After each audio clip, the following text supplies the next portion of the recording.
Here's what you need to know about how to start an LLC in Montana.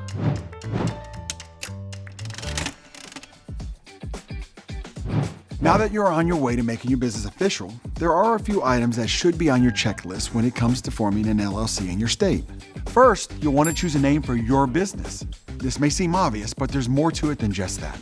We recommend that you search the Secretary of State's website to ensure that your business name isn't already in use for an existing business within the state.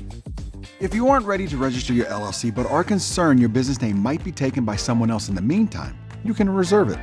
This typically involves paying a fee and submitting paperwork to the state authority. Second, you'll choose a registered agent, otherwise known as an RA. Your RA is the person or entity that receives official legal documents and notices on behalf of your business. When choosing an RA, be sure to choose one available during regular business hours that also has an address within the state. Third, you'll need to file some information about your LLC. This information can go by a few different names, but it's commonly referred to as your Articles of Organization or Certificate of Formation, and it's typically filed with the Secretary of State.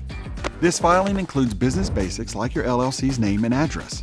And once your filing is approved, your LLC is registered as an official business. The next item on your checklist should be to prepare an operating agreement.